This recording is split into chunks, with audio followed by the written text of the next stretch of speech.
Starting Bengaluru ಬಂದಾಗಿಂದನು bar supplier ಕೆಲಸ ಮಾಡಿದೀನಿ, security ಕೆಲಸ ಮಾಡಿದೀನಿ. ಡ್ರೈವಿಂಗ್ ಫೀಲ್ಡ್ ಬರಕ್ ನಿಮ್ಗೆ ಇನ್ಸ್ಪಿರೇಷನ್ ಯಾರು, ಮೋಟಿವೇಶನ್ ಏನು? ಡ್ರೈವಿಂಗ್ ಫೀಲ್ಡ್ ಯಾಕೆ ಅಣ್ಣ? ಆಗಿನ ಕಾಲದಲ್ಲಿ 25% ಕಷ್ಟ ಕಟ್ಟಬೇಕು ಅಂದಾಗ ತುಂಬಾ ಕಷ್ಟ. ಟಿ ಆದ ತಕ್ಷಣ ನೆಕ್ಸ್ಟ್ ಗಾಡಿ ಯಾವ್ದು ಮಾಡಿದ್ರಿ? ಈ MP MH ಅಲ್ಲಿ ನಾವು ಟ್ಯಾಕ್ಸ್ ಕಟ್ಟಿರ್ತೀವಿ, ಅಲ್ಲಿ ಕಟ್ಟಿದ್ರು ಒಂದೊಂದು ಚೆಕ್ ಪೋಸ್ಟ್ ಅಲ್ಲೂ 1000 ರೂಪಾಯಿ ಕೊಟ್ಟು ಹೋಗ್ಬೇಕು. ಕರ್ನಾಟಕದಲ್ಲಿ ಕೆಲವು ನಾಗಾಲ್ಯಾಂಡ್ ಗಾಡಿ ರಿಜಿಸ್ಟ್ರೇಷನ್ ಮಾಡ್ತಾರೆ, ಅದು ಯಾಕೆ ರೀಸನ್ ಅಣ್ಣ? ಅಲ್ಲಿ ಕೇರಳ ಬಸ್ ಅಂದಾಗ ಕೆಲವು ಗಾಡಿಗಳಿದಾವೆ, ಕೊಂಬಾನ್ ಆಗ್ಲಿ ಜೈಗುರು ಆಗ್ಲಿ, ಅವೆಲ್ಲ ಮಾಡಿಫಿಕೇಶನ್ಗೆ ಅಂತಲೇ ಫೇಮಸ್. ಡ್ರೈವರ್ಸ್ ಅಂತ ಬಂದಾಗ ಡ್ರಿಂಕ್ ಅಂಡ್ ಡ್ರೈವ್ ಜಾಸ್ತಿ ಕೇಸಸ್ ಬರ್ತವೆ ಡ್ರೈವರ್ಸ್ ಅಂತ ಅಂದಾಗ. ಅಣ್ಣ ಇನ್ನೊಂದು ಫನ್ನಿ ಏನಂದ್ರೆ ಜನಗಳ ಮಾತಲ್ಲಿ ಏನಂದ್ರೆ ಡ್ರೈವರ್ಸ್ ಗೆ ಹೆಣ್ ಕೊಡಲ್ಲ ಅನ್ನೋದು ಇದೊಂದು ಮಾತು ಎಲ್ಲರೂ ಕೇಳ್ಪಟ್ಟಿದ್ರೆ. ಆಸ್ ಎ ಕಾರಿಂದ ಹಿಡಿದು ಇಷ್ಟು ದೊಡ್ಡ ಬಸ್ಗಳನ್ನ ಮಾಡೋ ತನಕ ನೀವೇ ಇನ್ಸ್ಪಿರೇಷನ್. ಕಸ್ಟಮರ್ ಅಂತ ಕೆಲವರಂತೂ ಸ್ಟಾಪ್ ಮಾಡೋ ಟೈಮಲ್ಲಿ ಜಗಳ ಮಾಡಿರೋದು ಐತೆ. ಇವಾಗ ಅದೇ ಅವ್ನು ಡ್ರೈವಿಂಗ್ ಮಾಡ್ಕೊಂಡೆ ಮಲ್ಕೊಂಡಿದ್ರೆ ಎಲ್ಲಿರುತ್ತೆ ಸೇಫ್? ಈ ಕಂಪ್ನಿಗಳು ಗಾಡಿಗಳು ಬಿಡ್ತಾರಲ್ಲ, ಆ ತರ ರೆವಿನ್ಯೂ ಜನರೇಟ್ ಆಗುತ್ತಾ? ಅದು ಕರ್ನಾಟಕದಲ್ಲಿ ಗೊತ್ತಿದೆ, ಇನ್ಸೂರೆನ್ಸ್ ಆಗ್ಲಿ ಟ್ಯಾಕ್ಸ್ ಆಗ್ಲಿ ಪ್ರತಿಯೊಂದು ಜಾಸ್ತಿನೇ ಇದೆ. ಆ ಗಾಡಿಗೆ ಯಾವ ಚಾಸಿ ಸೆಟ್ ಆಗುತ್ತೆ? ಈ ಪ್ರೆಸೆಂಟ್ ಒಂದು 35 ಸೀಟರ್ ಗಾಡಿ ಮಾಡ್ಸಿದ್ರೆ ಚಾಸಿ ಎಷ್ಟಾಗುತ್ತೆ ಮತ್ತೆ ಬಾಡಿ ಎಷ್ಟಾಗುತ್ತೆ? 35 ಸೀಟರ್ ಆಚೆ ಬರಬೇಕು ಅಂತಂದ್ರೆ, ಶೋರೂಮ್ ಇಂದ ಬಾಡಿ ಬಿಲ್ಡ್ ಇಂದ ಆಚೆ ಬರಬೇಕು ಅಂತಂದ್ರೆ 45 ಲಕ್ಷ ಕೈಯಲ್ಲಿ. 35 ಸೀಟರ್ಗೆ 80 ಲಕ್ಷ ಆಗುತ್ತೆ ಒಂದು ಬಸ್ ಬಿಲ್ಡ್ ಮಾಡ್ಸಕ್ಕೆ. ನಾವು ಹೋಟ್ಲುಗಳಲ್ಲಿ ಊಟ ಕೊಡ್ಸಲ್ಲ, ನಾವೇ ಭಟ್ರು ಕರ್ಕೊಂತೀವಿ, ಪ್ರತಿಯೊಂದು ಊಟನು ನಾವೇ ಮಾಡ್ಸೋದ್ರಿ. ಇನ್ಸೂರೆನ್ಸ್ ಅಂತ ಬಂದಾಗ ಗಾಡಿಗೆ first party, second party, third party ಅಂತ ಬರುತ್ತೆ. ಪ್ರಾಬ್ಲಮ್ ಆಯ್ತು ಅಂದಾಗ ಎಲ್ಲರಿಗೂ ಕ್ಲೈಮ್ ಮಾಡ್ಕೋಬಹುದಾ? ಪ್ರೆಸೆಂಟ್ಲಿ ನಿಮ್ಮ ಹತ್ರ ಎಷ್ಟು ಗಾಡಿ ಇದೆ ಅಣ್ಣ? Total road tax, insurance, as A driver ಒಂದ್ ಗಾಡಿಗೆ ಟೈರು ಎಲ್ಲ ಟೋಟಲ್ ಎಷ್ಟು ಖರ್ಚು ಬರುತ್ತೆ? ಸುಮಾರು ಸತಿ ಕೇಳಿದೀನಿ, ಅಣ್ಣ ನೀವು ಕೊಟ್ಟಿರೋ ದುಡ್ಡು ಡಬಲ್ ದುಡ್ಡು ಕೊಡ್ತೀನಿ ವಾಪಸ್ ಹೋಗಿಬೇಕಿದ್ರೆ, ನಮ್ಗೆ ಟ್ರಿಪ್ ಹಾಳ ಮಾಡ್ಬೇಡಿ, ನಿಮ್ಮ ಒಬ್ಬರಿಂದ ಎಲ್ಲ ಸಂತೋಷ ಹಾಳಾಗುತ್ತೆ. ತಮಿಳ್ನಾಡು ರೋಡ್ ಸಕ್ಕತ್ತಾಗಿದ್ದಾವೆ, ಕರ್ನಾಟಕ ಕಡೆ ಸ್ಟಾರ್ಟ್ ಮಾಡ್ತಾ ಇರೋ ಗೊತ್ತಲ್ಲ, ಇಲ್ಲಿಂದ 10 ಕಿಲೋಮೀಟರ್ ಹೋಯ್ತದಂಗೆನೆ ಅಲ್ಲಿ ಇಲ್ಲಿ ಬಗ್ದಿರೋದು. ಗಾಡಿ ಮಾಡ್ಕೊಂಡು ನೀವ್ ಎಷ್ಟು ರೆವಿನ್ಯೂ ಜನರೇಟ್ ಮಾಡ್ತಾ ಇದೀರಾ? ರೀಲ್ಸ್ ನೋಡ್ತಿದೀರಾ? ಯಪ್ಪ ಏನೇನೋ ಅಮ್ಮುಕು ಅದು ಇದು ಎಲ್ಲಾನು 200K 300K ಫಾಲೋವರ್ಸ್ ಅರೆ. ಬೆಸ್ಟ್ ಆಪ್ಷನ್ ಅಂದ್ರೆ ಅವ್ರು ಓದ್ತೀನಿ ಅಂದ್ರೆ ಚೆನ್ನಾಗಿ ಓದ್ಕೊಂಡು ಬೇರೆ ಕೆಲ್ಸಕ್ಕೆ ಹೋಗ್ಬಿಡ್ಲಿ.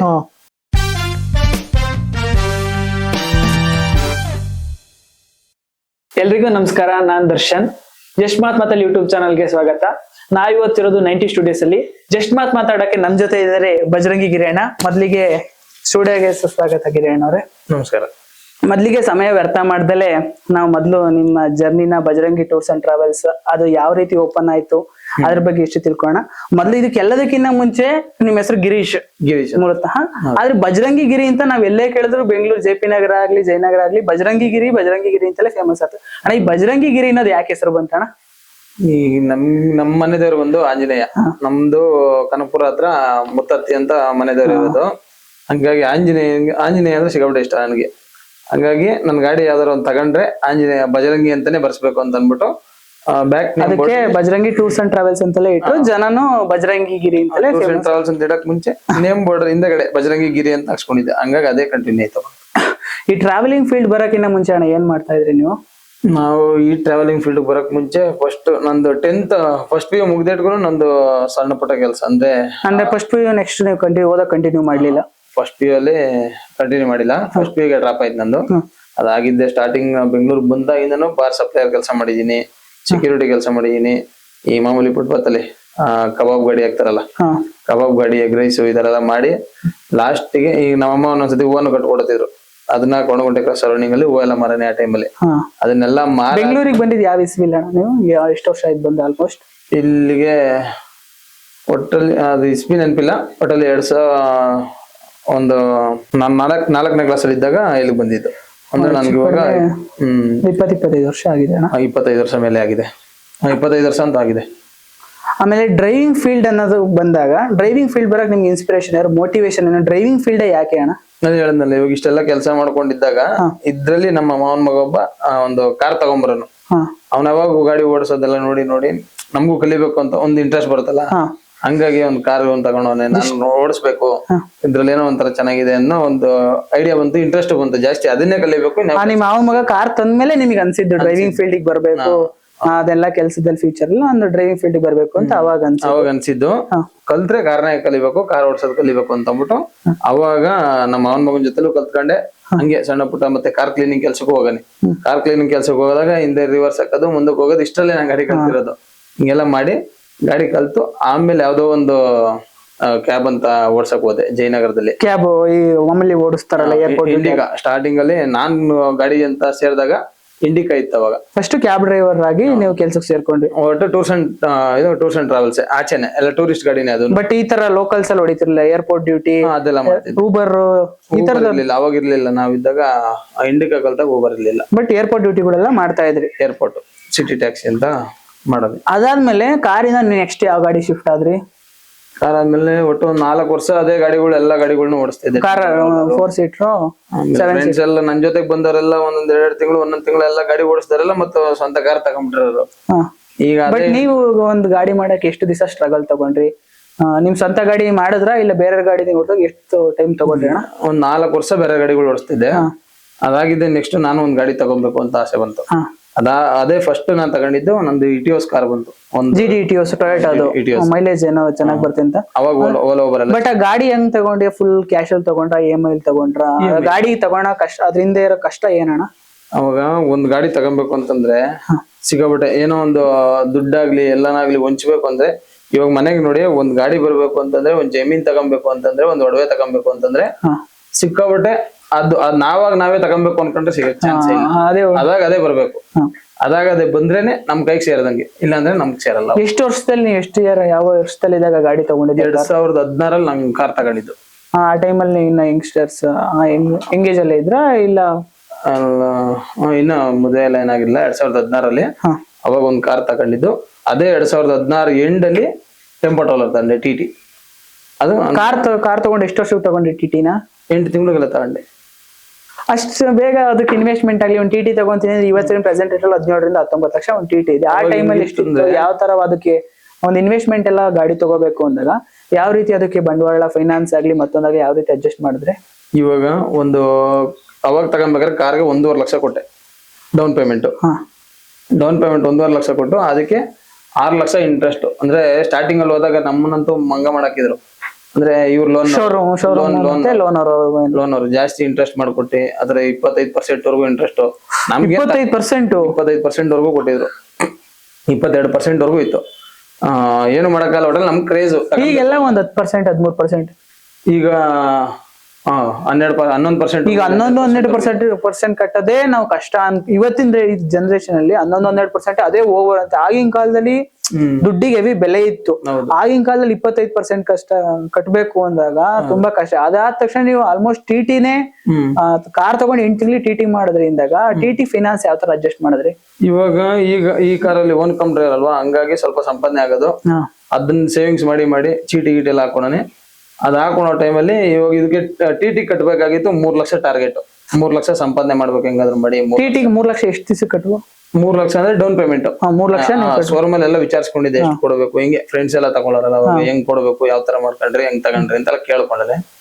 3 ಲಕ್ಷ ಇವಾಗ ಡೌನ್ ಪೇಮೆಂಟ್ ಕೊಟ್ರೆ ನಮ್ ಸಿವಿಲ್ ಚೆನ್ನಾಗಿದ್ರೆ ನಮ್ಗೆ ಲೋನ್ ಆಗುತ್ತೆ ಅಂತ ಹೇಳಿ ಸರಿ ಅಂದ್ಬಿಟ್ಟು 3 ಲಕ್ಷ. ಸಿಬ್ಲಿಂಗ್ ಎಲ್ಲ ಚೆನ್ನಾಗಿತ್ತು ಆ ಟೈಮಲ್ಲಿ? ಸಿವಿಲ್ ಎಲ್ಲ ಚೆನ್ನಾಗಿತ್ತು. ನಂದು ಕಾರ್ದು ಬಂದು ಫಸ್ಟ್ ಲೋನ್ ಅಲ್ವಾ, ಅದೆಲ್ಲ ನೀಟಾಗಿ ಕಂಟಿನ್ಯೂ ಮಾಡೋದ್ರಿಂದ ಆರಾಮಾಗಿ TT ನಿಮ್ ಸಿಬ್ಲಿಂಗ್ ಸಿಕ್ತು. TT ಕರೆಕ್ಟಾಗಿ ಬಂತು. ಇದ್ರಲ್ಲಿ ಟ್ರ್ಯಾಕ್ ಕರೆಕ್ಟ್ ಆಗಿತ್ತಲ್ಲ, ಹಂಗಾಗಿ TT ಕೊಡಕ್ಕೆ ಒಪ್ಕೊಂಡ್ರು. ಅದತ್ರ 3 ಲಕ್ಷ ಡೌನ್ ಪೇಮೆಂಟ್ ಮಾಡಿದ್ರೆ ಡೌನ್ ಪೇಮೆಂಟ್ ಆದ್ಮೇಲೆ ಆಗಿನ ನೀವು ತಗೊಂಡಿರೋ ಟೈಮಲ್ಲಿ ಆ TT ರೇಟ್ ಆನ್ ರೋಡ್ ಏನಿತ್ತು? 12 ಲಕ್ಷ ಇತ್ತು. 12. ಇವತ್ತು ಹೆಚ್ಚು ಕಮ್ಮಿ 17 ರಿಂದ 19 ಲಕ್ಷ ಇದೆ. ಆಮೇಲೆ ಇನ್ನೊಂದ್ ಕ್ವಶನ್ ನಿಮಗೆ, TT ಆದ ತಕ್ಷಣ ನೆಕ್ಸ್ಟ್ ಗಾಡಿ ಯಾವ್ದು ಮಾಡಿದ್ರಿ? TT ಆದ್ಮೇಲೆ TT ಎಷ್ಟು ವರ್ಷ ಓಡಿದ್ರಿ? ಆಮೇಲೆ ನೆಕ್ಸ್ಟ್ ಗಾಡಿ ಯಾವ್ದು ಮಾಡಿದ್ರಿ? TT ಹತ್ತತ್ರ 4 ವರ್ಷವರೆಗೂ ಯಾವ್ದು ಗಾಡಿ ತಗೊಂಡಿಲ್ಲ ನಾನು. TT ಆದ್ಮೇಲೆ? TT ತಗೊಂಡ್ಮೇಲೆ ಅಂದ್ರೆ ಕಾರು TT ನೀವೇ ಡ್ರೈವರ್ ಬ್ಯಾಲೆನ್ಸ್ ಮಾಡೋರ? ಇಲ್ಲ ಯಾರೋ ಡ್ರೈವರ್ ಇಟ್ಕೊಂಡಿರ ಆತರ? ಕಾರ್ಗೆ ನಮ್ಮ ಅಣ್ಣ ಇದ್ದ, ಸ್ವಂತ ಅಣ್ಣ. ನಮ್ಮ ಅಣ್ಣಂಗ್ ಕೊಟ್ಟೆ ಕಾರ್ನ, ಇದನ್ನ ನೋಡ್ಸ್ಕೊಂಡ್ ಅವ್ನ್ ಬೇರೆ ಗಾಡಿ ಓಡಿಸ್ತಿದ್ದ. ಆ ಟೈಮಲ್ಲಿ ತಗೋ ಈ ಗಾಡಿ ನೀನ್ ನೋಡ್ಸ್ಕೊ, TT ನಾನು ಓಡಿಸ್ಕೊತಿದ್ದೆ. TT ತಗೊಬೇಕು ಅನ್ನೋದು ನನ್ಗೊಂಥರ ಕನ್ಸು ಹೇಳ್ಬೇಕಂತ. ಅದಕ್ಕೆ ಆ ಗಾಡಿ ಹಿಂದೆಗಡೆಗೆ ಟೈಟ್ಲು ಕನಸಿನ ರಾಣಿ ಅಂತ ಹಾಕ್ಸ್ಕೊಂಡಿದೀನಿ. ಈಗಲೂ ಆ ಗಾಡಿ ಇದೆ? ಇವಾಗ್ಲೂ ಹಂಗೆ ಇದೆ, ಕನಸಿನ ರಾಣಿ ಅಂತಾನೆ ಹಾಕ್ಸಿದೀನಿ. ಅದೇ ಸ್ಟಿಕ್ಕರು ಅದೇ ತರನೇ ಇಟ್ಟಿದ್ದೀನಿ ಗಾಡಿ. ಗಾಡಿ ಟೈಮಲ್ಲಿ ಕೋವಿಡ್ ಟೈಮ್ ಇತ್ತು ಅನ್ಸುತ್ತೆ ಅಲ್ವಾ ಅಣ್ಣ? TT 16 ಅಲ್ಲಿ ಇರ್ಲಿಲ್ಲ. 16 ಅಂದ್ರೆ 16 ಆಮೇಲೆ 19 ಆಲ್ಮೋಸ್ಟ್ ಕೋವಿಡ್. 2 ವರ್ಷ ಇನ್ನು 2 ವರ್ಷ ಲೋನ್ ಏನ್ ಬಾಕಿ ಇದೆ ಅನ್ನೋ ಟೈಮಲ್ಲಿ 18 ಅಲ್ಲಿ ಇನ್ನು ಇತ್ತ ಬಾಕಿ ಲೋನ್ TT ಮೇಲೆ?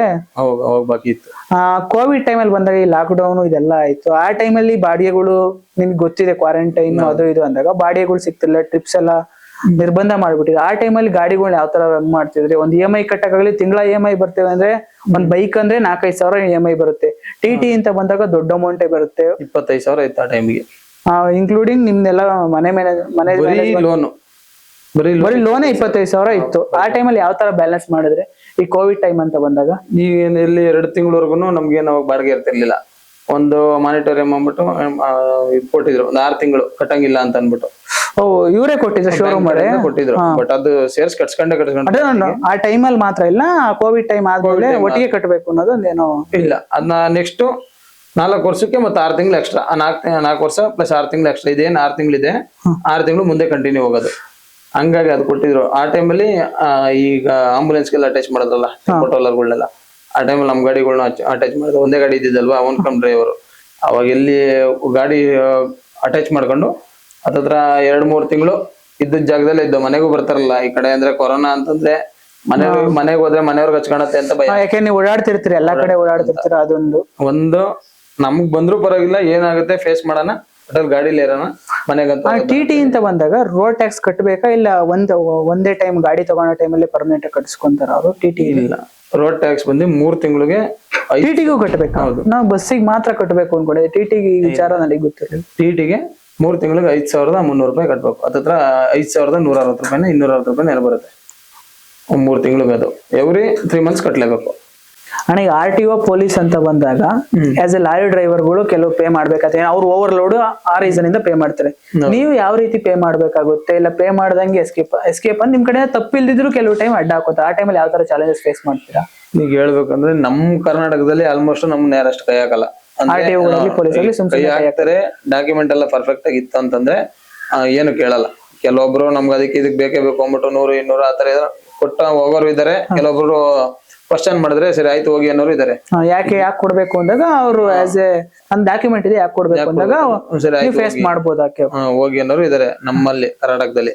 ಈ ಅದೇನೆ ಮಹಾರಾಷ್ಟ್ರ ಮತ್ತೆ MP ಕಡೆ ಹೋಗ್ಬಿಟ್ರಂತೂ UP ಬಿಡಿ, UP ಸೂಪರ್. ಎಲ್ಲಾರು ಅಷ್ಟೇನ್ ಕೈ ಹಾಕಲ್ಲ, ಚೆನ್ನಾಗಿ ನೋಡ್ಕೊಂತಾರೆ ಎಲ್ಲ ಪ್ರತಿಯೊಂದು ಓಕೆ. ಆ ಕಡೆ ಈ MP MH ಅಲ್ಲಿ ನಾವು ಟ್ಯಾಕ್ಸು ಕಟ್ಟಿರ್ತೀವಿ. ಬಾರ್ಡರ್ ಸ್ಟೇಟ್ ಅಂದ್ರೆ ನಮ್ ಸ್ಟೇಟ್ ಇಂದ ಆ ಸ್ಟೇಟ್ಗೆ ಎಂಟರ್ ಆಗ್ಬೇಕು ಅಂತಂದ್ರೆ ಅಲ್ಲಿ ಇದು ಟ್ಯಾಕ್ಸ್ ಕಟ್ಟಿರ್ತೀವಿ. ಇದು ಟೆಂಪ್ರವರಿ ಪರ್ಮಿಟ್ ಅಂದ್ಬಿಟ್ಟು 7 ದಿನಕ್ಕೋಸ್ಕರ ಕಟ್ಟಿರ್ತೀವಿ. ಅಲ್ಲಿ ಕಟ್ಟಿದ್ರು ಒಂದೊಂದು ಚೆಕ್ ಪೋಸ್ಟ್ ಅಲ್ಲೂ 1,000 ರೂಪಾಯಿ ಕೊಟ್ಟೆ ಹೋಗ್ಬೇಕು. ರೀಸನ್ ಏನು? ರೀಸನ್ ಏನ್ ಹೇಳಲ್ಲ ಅವರು. ಎಂಟ್ರಿ ಕೊಡ್ಬೇಕು ಅಷ್ಟೇ. MP ಇವಾಗ ಲಾಸ್ಟ್ ಟೈಮ್ ತಳಿ ಮೊನ್ನೆ ಕಾಶಿ ಎಲ್ಲ ಹೋಗಿದ್ದೆ.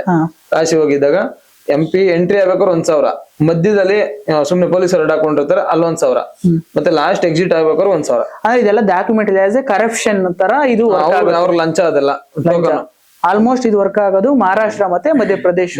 UP ಅಲ್ಲಿ ಈ ತರ ಸ್ಕೀಮ್ ಇಲ್ಲ. UP ಅಲ್ಲಿ ಚೆಕ್ ಪೋಸ್ಟ್ ಇಲ್ಲ, ತೆಗೆದ್ಬಿಟ್ಟಿದ್ದಾರೆ. ಆನ್ಲೈನ್ ಅಲ್ಲಿ ಹಾಕೊಬೇಕು, ಹೋಗ್ಬೇಕು. ಬಟ್ ಎಲ್ಲಾ ಟೋಲಲ್ಲೂ ಕಂಪಲ್ಸರಿ ಕೊಡ್ಲೇಬೇಕು. ಟೋಲ್ ಅಂದ್ರೆ ಎಲ್ಲಿ ಅಡ್ಡ ಹಾಕ್ತಾರೆ ಅಲ್ಲೆಲ್ಲ ಕೊಡ್ಲೇಬೇಕು. ಆಲ್ಮೋಸ್ಟ್ ನಾನ್ ಕೇಳಿರೋ ಪ್ರಕಾರ ಮಹಾರಾಷ್ಟ್ರ ಮಧ್ಯಪ್ರದೇಶದಲ್ಲಿ ಈಗ ಟೋಲಲ್ಲಿ ಎಲ್ಲಾ ಟೋಲಲ್ಲೂ ಕಂಪಲ್ಸರಿ ಇದ್ದೇ ಇರ್ತಾರೆ ಅಂತ ಕೇಳ್ಪಟ್ಟಿದೀನಿ. ಟೋಲಲ್ಲಿ ಕಡಿಮೆನೆ, but exit toll, exit check post, entry check post ಇವೆರಡರಂತೂ ಇದ್ದೇ ಇರ್ತಾರೆ. 1,000 ರೂಪಾಯಿ ಅಂತ ಕೊಡ್ಲೇಬೇಕು ಅವ್ರಿಗೆ ಒಂದ್ ಅಣ್ಣ. ಇನ್ನೊಂದ್ ನನಗೆ ಏನ್ ಡೌಟ್ ಬರುತ್ತೆ ಅಂದಾಗ, ಆಲ್ಮೋಸ್ಟ್ ನಮ್ ಕರ್ನಾಟಕ ರಿಜಿಸ್ಟ್ರೇಷನ್ ಗಾಡಿ ಕರ್ನಾಟಕದಲ್ಲಿ ಮಾಡ್ತಾರೆ. ಕರ್ನಾಟಕದಲ್ಲಿ ಕೆಲವು ನಾಗಾಲ್ಯಾಂಡ್ ಗಾಡಿ ರಿಜಿಸ್ಟ್ರೇಷನ್ ಮಾಡ್ತಾರೆ. ಅದು ಯಾಕೆ ರೀಸನ್ ಅಣ್ಣ? ಅಲ್ಲಿ ಯಾರು ಟ್ಯಾಕ್ಸ್ ಕಡಿಮೆನಾ ಅಂತ ನನ್ನ ಒಂದು ಟ್ಯಾಕ್ಸ್ ಕಡಿಮೆ ಇಲ್ಲ. ಇಲ್ಲಿಗೂ ಅಲ್ಲಿಗೂ ಹೇಳ್ಕೊಬೇಕು ಅಂತಂದ್ರೆ ನಮ್ ಕರ್ನಾಟಕದಲ್ಲಿ ಬಂದು 82,500 ಟ್ಯಾಕ್ಸ್ ಕಟ್ತೀವಿ. ನಾವು 50 ಸೀಟರ್ಗೆ 82,500 ಟ್ಯಾಕ್ಸ್ ಕಟ್ತೀವಿ 3 ತಿಂಗಳಿಗೆ. ಇಲ್ಲಿ 82,500 ಟ್ಯಾಕ್ಸ್ ಕಟ್ಟಿ ನಾವು ಯಾವ್ದೇ ಸ್ಟೇಟ್ಗೆ ಹೋದ್ರು ಟೆಂಪ್ರವರಿ ಪರ್ಮಿಟ್ ಹಾಕ್ಸ್ಕೊಳ್ಳೇಬೇಕು. ಇವಾಗ ಇದಕ್ಕೆ ಹೋಯ್ತು ಅಂದ್ರೆ ತಮಿಳ್ನಾಡು ಹೋಯ್ತು 40,000 ಚಿಲ್ಲರೆ ಆ ಕಡೆ ಬರುತ್ತೆ. ಮತ್ತೆ ಕೇರಳ ಹೋದ್ರು ಕಟ್ಟಬೇಕು, ಆಂಧ್ರ ಹೋದ್ರು ಕಟ್ಲೇಬೇಕು. 82,500 ಇಲ್ಲಿ ಟ್ಯಾಕ್ಸ್ ಕಟ್ಟಿ ತಿರ್ಗಾ ಅದೇ ಗಾಡಿ ಆದ್ರೆ ನಮ್ದು ಒಂದು DD ಗಾಡಿ ಮಾಡಿಸ್ಕೊಂಡಿ. ಏನಕ್ಕೆ DD ನಾನ್ ಮಾಡಿಸ್ಕೊಂಡಿ ಅಂದ್ರೆ ಆಲ್ಮೋಸ್ಟ್ KA ಗಾಡಿಗಳೇ ಇದ್ದು ಇಲ್ಲಿ ಬೆಂಗಳೂರಲ್ಲಿ ಎಲ್ಲ DD NL DD ಗಾಡಿ ಯಾವ್ದು ಮಾಡ್ಸಿರೋದು? 50 ಸೀಟರ್ DD ಗಾಡಿ ಮಾಡ್ಸಿದ್ದೀನಿ. ನಾನೇನಕ್ ಮಾಡಿಸ್ತೆ ಅಂತಂದ್ರೆ ಎಲ್ರು ಮಾಡಿಸ್ತಾರೆ. ಅಂದ್ರೆ ಇವಾಗ ನಾವಂತೂ ಲೀಗಲ್ ಕಟ್ಕೊಂಡೆ ಹೋಗ್ತಾ ಇದೀವಿ ನಮ್ ಮದರ್ ಸ್ಟೇಟ್ ಟ್ಯಾಕ್ಸ್ಗೆ ಅಂತ ಅನ್ಬಿಟ್ಟು 82,500 ಕಟ್ತಾನೆ ಇದೀವಿ. ಬಟ್ DD ಗಾಡಿಗಳಿಗೆಲ್ಲ 90,000, ಯಾವ್ದೇ ಗಾಡಿ ಆಗ್ಲಿ 25 ಸೀಟರ್ ಮೇಲ್ಗಡೆ ಬಂದ್ರೆ 90,000 ಕಟ್ಬೇಕು ಒಂದ್ ಗಾಡಿಗೆ. 50 ಸೀಟರ್ ಆದ್ರೂ ಅಷ್ಟೇನೆ, 40 ಸೀಟರ್ ಆದ್ರೂ ಅಷ್ಟೇನೆ. ಅಲ್ಲಿಗೆ ಮದರ್ ಟ್ಯಾಕ್ಸ್ ಇರುತ್ತೆ. ಮದರ್ ಟ್ಯಾಕ್ಸ್ ಬಂದು ಕಡಿಮೆ. ಈಗ ಅಲ್ಲಿಗೆ 90,000 ನಾವು ಅಲ್ಲಿ ಕಟ್ಟಿದ್ರೆ ನಾವ್ ಯಾವ ಸ್ಟೇಟ್ ಹೋದ್ರು ಫ್ರೀ ಎಂಟ್ರಿ ಆಗ್ಬೋದು. ಬಟ್ ಕರ್ನಾಟಕದಲ್ಲಿ ಆ ತರ ಸ್ಕೀಮ್ ಇಲ್ಲ. ಬಟ್ 90,000 ನಾವು ಕಟ್ಟಿದ್ರೆ ಯಾವ ಸ್ಟೇಟ್ಗೆ ಹೋದ್ರೆ ಎಂಟ್ರಿ ಫ್ರೀ ಆಗಿ ಆಗ್ಬೋದು. ಬಟ್ ನಾವು 90,000 ಇಲ್ಲಿ ಕಟ್ಟಿರ್ತೀವಲ್ಲ, ಮತ್ತೆ ಅಲ್ಲಿ ಹೋಗ್ಬೇಕು ಅಂದ್ರೆ ಮತ್ತೆ ನಾವು ಅಮೌಂಟ್ ಪೇ ಮಾಡಿ ಅವ್ರ ಹತ್ರ ಪರ್ಮಿಟ್ ತಗೊಳ್ಳೇಬೇಕು. ಇಲ್ಲ ಬೇರೆ ಸ್ಟೇಟ್ಗೆ ಹೋದ್ರೆ ಇಲ್ಲ, ಕರ್ನಾಟಕದಲ್ಲಿ ಆದ್ರೆ ಮಾತ್ರ ಬೇರೆ ಸ್ಟೇಟ್ಗೆ ಹೋದ್ರು ಕಟ್ಟಬೇಕು. ಈಗ ಅದನ್ನೇ ನಮ್ಮ ಕರ್ನಾಟಕದವರು ಇಲ್ಲೇ ಮಾಡ್ಬಿಟ್ರೆ, ಅದೇ ತರ ಇಲ್ಲೇ ATP ಪರ್ಮಿಟ್ ಮಾಡ್ಕೊಟ್ರೆ ನಾವು ಬೇರೆ ಸ್ಟೇಟ್ ಹೋಗಿ ಏನೆಲ್ಲೂ ರೆಡಿ ಮಾಡ್ಸೋದಿಲ್ಲ. ಓಕೆ, ಅದೇ ರೀಸನ್ಗೋಸ್ಕರ ನಾಗಾಲ್ಯಾಂಡ್ ರಿಜಿಸ್ಟ್ರೇಷನ್ ಗಾಡಿ ಜಾಸ್ತಿ ಆಗ್ತಾ ಇರೋದು. ಈ DD ಗಾಡಿ ಆಗ್ಲಿ ಮತ್ತೊಂದಾಗ್ಲಿ ಜಾಸ್ತಿ ಆಗ್ತಿದೆ ಅಂತ ನಿಮ್ಮ ಅಭಿಪ್ರಾಯ? ಹೌದು. ಅಣ್ಣ, ಬಸ್ ಅಂತ ಬಂದಾಗ ಬಸ್ ಕ್ರೇಜ್ ಅಂತ ಬಂದ್ರೆ ಯಂಗ್ಸ್ಟರ್ ಹೆವಿ ಕ್ರೇಜ್ ಇರುತ್ತೆ. ಅದ್ರಲ್ಲೂ ನಾನ್ ನೋಡಿರೋ ಮಟ್ಟಿಗೆ ರೀಲ್ಸ್ ಎಲ್ಲ ಕೇರಳ ಬಸ್ ಅಂತಾಗ ಕೆಲವು ಗಾಡಿಗಳಿದಾವೆ, ಕೊಂಬಾನ್ ಆಗ್ಲಿ ಜೈಗುರು ಆಗ್ಲಿ, ಅವೆಲ್ಲ ಮಾಡಿಫಿಕೇಶನ್ಗೆ ಅಂತಲೇ ಫೇಮಸ್. ಆ ಕ್ರೇಜ್ ಯಾಕೆ ನಮ್ ಕರ್ನಾಟಕದಲ್ಲಿ ಇಲ್ಲ? ಆದ್ರೆ ನಮ್ ಕರ್ನಾಟಕದಲ್ಲಿ ಕೆಲವು ಔಟ್ ಸೈಡ್ ಇದನ್ನ ಮಾಡಂಗಿಲ್ಲ ಅಂತಾರೆ, ಲೈಟಿಂಗ್ಸ್ ಮಾಡಂಗಿಲ್ಲ ಅಂತ. ಅದ್ರ ಬಗ್ಗೆ ನಿಮ್ಮ ಅಭಿಪ್ರಾಯ ಏನಣ್ಣ? ಈ ಕ್ರೇಜ್ ಬಗ್ಗೆ ಹೇಳೋದಾದ್ರೆ, ಕೇರಳದಲ್ಲಿ ಇರೋ ರೇಟು ಒಂದು 80 ಕಿಲೋಮೀಟರ್ ಅಂತ ಇರುತ್ತೆ ಅವ್ರದೊಂಥರ ಸ್ಲ್ಯಾಬ್. ಅಷ್ಟಕ್ಕೆ ಅವ್ರು ಕೊಡೋ ಇದನ್ನ ರೇಟ್ನ ನಮ್ಮಲ್ಲಿ 300 ಕಿಲೋಮೀಟರ್ ತಗೊಂಡ್ರು ಅಷ್ಟು ರೇಟ್ ಸಿಕ್ಕಲ್ಲ. ಇಲ್ಲಿ ನಾವ್ ಏನ್ ಮಾಡಿಫಿಕೇಶನ್ ಮಾಡಿಸಿ ಏನ್ ಡಿಸೈನ್ ಮಾಡಿಸಿ ಏನೇ ಓಡಿಸಿದ್ರು 45 ರೂಪಾಯಿ ಮೇಲೆ ಏರೋದಿಲ್ಲ ಕಿಲೋಮೀಟರ್. ಹಂಗಾಗಿ ನಮ್ ಸ್ಟೇಟ್ ಅಲ್ಲಿ ಜಾಸ್ತಿ ಮಾಡಿಸಲ್ಲ. ಕ್ರೇಜ್ ಇರೋರಂತೂ ಮಾಡಿಸ್ಕೊಂತ ಇದಾರೆ, ಅಂದ್ರೆ ಕಸ್ಟಮರ್ಗೋಸ್ಕರ ಮಾಡಿಸ್ತಾರ ಕಸ್ಟಮರ್, ಅಂದ್ರೆ ನಮ್ ಖುಷಿಗೆ ಗಾಡಿ ಸಕ್ಕತ್ತಾಗಿರ್ಬೇಕು, ಆ ಗಾಡಿಗಿಂತ ನಮ್ ಗಾಡಿ ಚೆನ್ನಾಗಿರ್ಬೇಕು ಅನ್ನೋ ಕ್ರೇಜ್ಗೆ ನಮ್ ಗಾಡಿ ಓನರ್ಗಳು ಆ ತರ ಮಾಡಿಸ್ಕೊಂತಾರದು. ಇವಾಗ ನಮ್ ಗಾಡಿನ ತಗೊಳ್ಳಿ, ನನ್ನ ಹತ್ರ ಬಂದ್ ಗಾಡಿಗಳಲ್ಲಿ ಯಾವ್ದು ಕಲರ್ ಇಲ್ಲ, ಎಲ್ಲ ಪ್ಲೈನ್ ವೈಟೇ ಮಾಡಿಸ್ಕೊಂಡಿರೋದು ನಾನು. ಒಳಗಡೆ ಲೈಟಿಂಗ್ಸ್ ಅಂತ ಬಂದಾಗ ಲೈಟಿಂಗ್ಸ್ ಎಲ್ಲ ಮಾಡಿಸ್ಕೊಂಡಿದೀನಿ. ಹತ್ರ ಒಂದು 3 ಲಕ್ಷ 4 ಲಕ್ಷವರೆಗೂ ಖರ್ಚು ಮಾಡ್ಕೊಂಡಿದೀನಿ ಒಂದೊಂದು. ಬಟ್ ನಮ್ ಕರ್ನಾಟಕದಲ್ಲಿ ಪರ್ ಕಿಲೋಮೀಟರ್ಸ್ ದೊಡ್ಡ ಗಾಡಿ 50 ಸೀಟರ್ಗೆ ಎಷ್ಟು ಕೊಡ್ತಾರೆ, ಕೇರಳದಲ್ಲಿ ಎಷ್ಟು ಕೊಡ್ತಾರ ಅಣ್ಣ? ಅದೇ ಮಾಡಿಫಿಕೇಶನ್ ಅಂತ ಬಂದಾಗ ಅವ್ನು ಎಷ್ಟು ಮಾಡಿಫಿಕೇಶನ್ ಹೋಗ್ತಾರೆ ಅಷ್ಟು ಜಾಸ್ತಿ ಕೊಡ್ಲೇಬೇಕಾಗುತ್ತೆ. ಅಲ್ಲಿಗೂ ಇಲ್ಲಿಗೂ ಪರ್ ಕಿಲೋಮೀಟರ್ ಏನ್ ವ್ಯತ್ಯಾಸ ಇದೆ? ಅವ್ರು ಕಿಲೋಮೀಟರ್ ಲೆಕ್ಕ ಮಾಡೋದಕ್ಕಿಂತ ಅವರು ದಿನದ ಲೆಕ್ಕ ಮಾಡ್ತಾರೆ. ಅಂದ್ರೆ ಅವ್ರದ್ದು 80 ಕಿಲೋಮೀಟರ್ ಸ್ಲ್ಯಾಬ್ ಏನಿದೆ 80 ಕಿಲೋಮೀಟರ್, ಅದಾದ್ಮೇಲೆ ಎಕ್ಸ್ಟ್ರಾ ಕಿಲೋಮೀಟರ್ ಇತ್ತಾರ ಅಂತ. ನಮ್ದ್ರಲ್ಲಿ ಮಿನಿಮಮ್ 300 ಕಿಲೋಮೀಟರ್. ಬಟ್ ಅಂದ್ರೆ ಬಸ್ ರೆಂಟ್ ತಗೊಂತೀವಿ 300 ಕಿಲೋಮೀಟರ್ ಕೊಡ್ಲೇಬೇಕು. ಅಲ್ಲಿ 80 ಕಿಲೋಮೀಟರ್ಸ್ ಅಂದಾಗ ಯಾವ ತರ ಇದು ಅಂತ ಅಲ್ಲಿಗೆ ಇವಾಗ ಒನ್ ಡೇ ಲೆಕ್ಕ ತಗೊಳ್ಳಿ. ಇವಾಗ ಒನ್ ಡೇ ಲೆಕ್ಕ ಬತ್ತು ಅಂದ್ರೆ ನಮ್ದು 50 ಸೀಟರ್ 15,000 ಬರುತ್ತೆ. ಅವ್ರದ್ದು ಹತ್ರ 30,000 ದಾಟಿರುತ್ತೆ ಕೇರಳದವ್ರದ್ದು. ಇವಾಗ ಕ್ರೇಜು ಅವ್ರು ಮಾಡ್ಸೋದಕ್ಕೆ ದುಡ್ಡು ಬಂಡವಾಳ ಹಾಕಿರ್ತಾರೆ, ಅದರಿಂದ ಚಾರ್ಜ್ ಮಾಡ್ತಾರೆ ಒಂದು. ಪ್ಲಸ್ ಅವ್ರಿಗೆ ದುಡ್ಡು ಕೊಡಕ್ ಇಂಟ್ರೆಸ್ಟ್ ಬರುತ್ತೆ.